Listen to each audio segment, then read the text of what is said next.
L'amour devient la fréquence par défaut, non un concept admiré. C'est le 5e pas, la preuve vivante.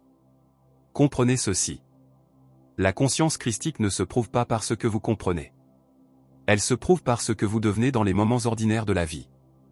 Le 5e pas est l'incarnation, la stabilisation de l'amour inconditionnel comme atmosphère naturelle. Vous n'y parvenez pas en feignant la gentillesse tout en cachant du ressentiment.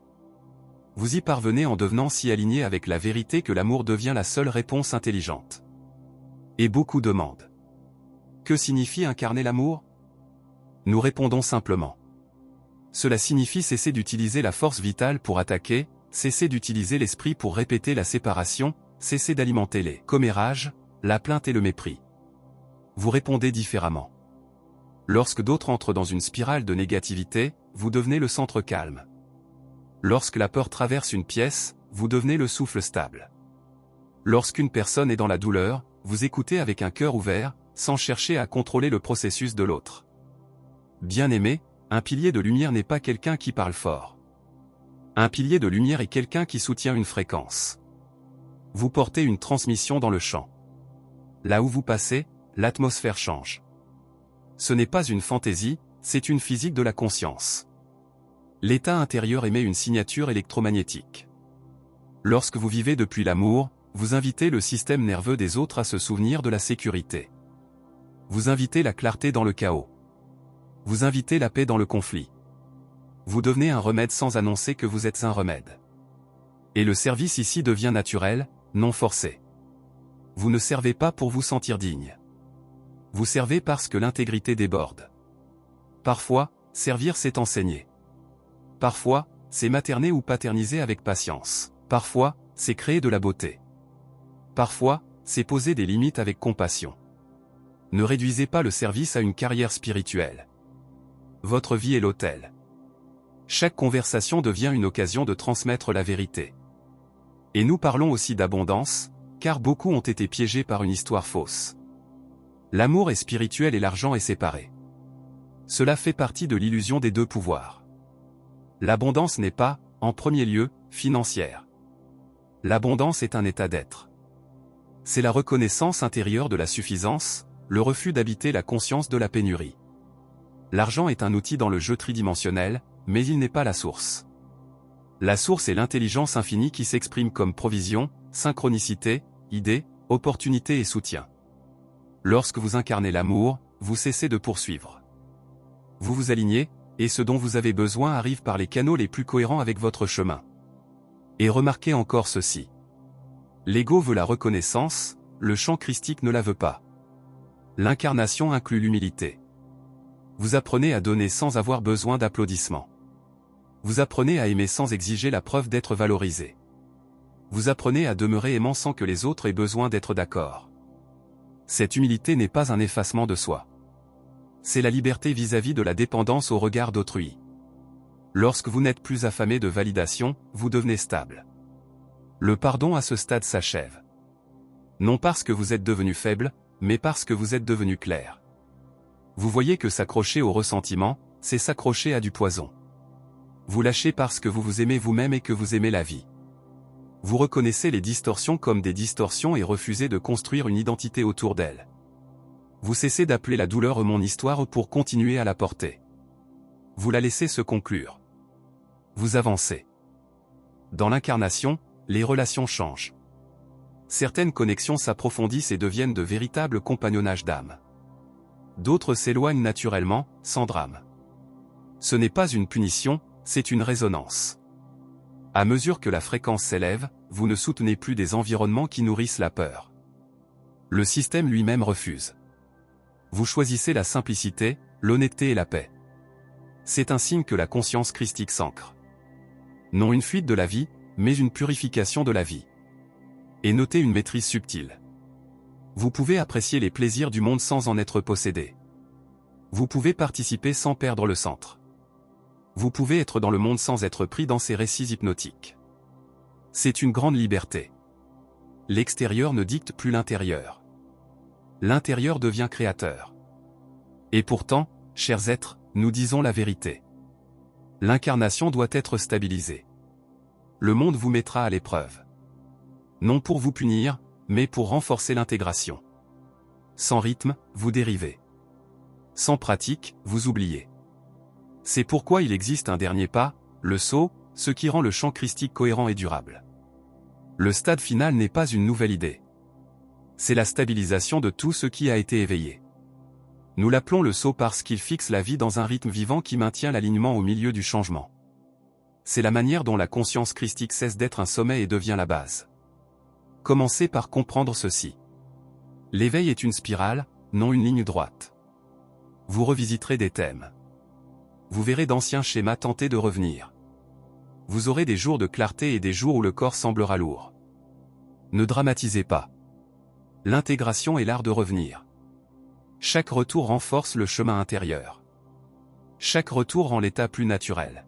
Le saut se construit par la répétition. Douce, constante, intelligente. Créez un rythme quotidien suffisamment simple pour être maintenu. Vérité, silence, libération, bénédiction.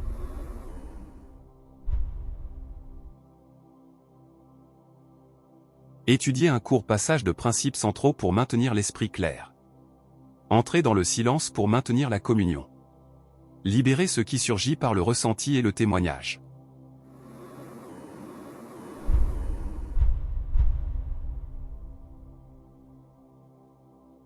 Bénissez le monde pour demeurer en service. Ce n'est pas une règle. C'est une structure protectrice dans un monde souvent bruyant et réactif. Apprenez à prier sans cesse, non comme des mots incessants, mais comme une reconnaissance continue. Laissez la journée devenir une méditation en mouvement. Avant de parler, revenez au cœur. Avant de réagir, prenez une respiration. Avant de dormir, offrez la gratitude. Le matin, offrez l'intention.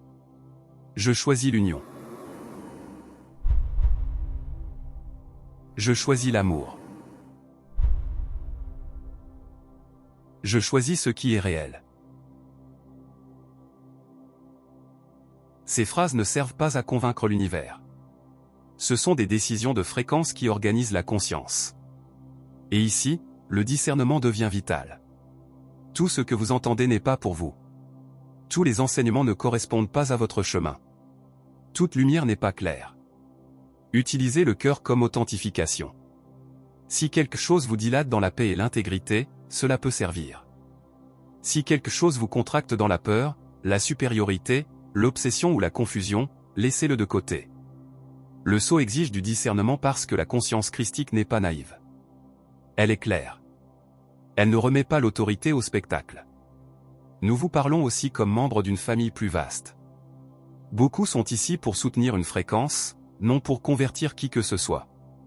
Vous êtes appelés à être des réceptacles d'informations supérieures, la lumière comme intelligence vivante, afin qu'elle entre dans le champ humain et élève le collectif. Cela ne se réalise pas en argumentant. Cela se réalise en devenant impeccable dans votre propre vibration. Lorsque vous demeurez stable, vous influencez le champ. Lorsque vous choisissez l'amour, vous retirez la peur comme nourriture des anciennes distorsions. Lorsque vous demeurez compatissant, vous changez la ligne de temps que vous parcourez. Si vous ressentez l'appel à partager, partagez avec douceur. Parlez de l'expérience, non de la supériorité. Construisez des ponts entre les mondes sans chercher à forcer la croyance. Les éveillés ne recrutent pas, ils rayonnent. Les éveillés n'exigent pas l'accord, ils démontrent la paix. Laissez la vie être la preuve.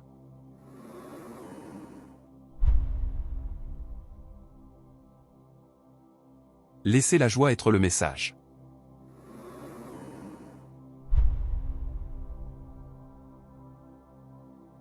Laissez le calme être la transmission.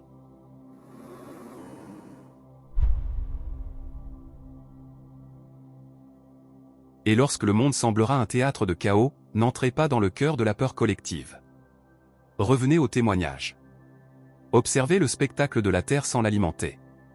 Puis bénissez la terre, non comme des étrangers de passage, mais comme ceux qui savent qu'ils sont un avec elle. Cette bénédiction n'est pas du sentimentalisme, c'est un acte de fréquence. Elle renforce la grille de cohérence dont la ligne de la nouvelle terre a besoin. Le saut n'est pas seulement personnel, il est planétaire. Et enfin, souvenez-vous de la vérité la plus simple qui complète toute cette transmission. Vous n'avez pas besoin de devenir ce que vous êtes déjà. Vous êtes codé pour cet éveil. Vous êtes venu pour vous souvenir. Vous êtes venu pour intégrer. Vous êtes venu pour vivre comme l'amour en forme. Et lorsque vous trébuchez, revenez. Lorsque vous oubliez, revenez. Lorsque vous doutez, revenez. Le chemin n'est pas fragile. Il devient inévitable lorsque vous continuez à choisir la porte intérieure. Ainsi, nous vous laissons avec le sceau comme une phrase vivante, une graine qui peut être déposée dans le système chaque fois que le monde tente de vous ramener vers l'ancienne gravité. Je suis ici pour apporter la lumière, et c'est ce que je fais. Tenez cela avec douceur. Vivez-le chaque jour. Permettez que cela devienne le ton de votre vie. Gratitude infinie pour avoir partagé ce moment de lumière. Ensemble, nous faisons briller les lumières galactiques et contribuons à l'élévation de la conscience universelle. Que la paix, l'amour et la sagesse des étoiles accompagnent toujours votre chemin.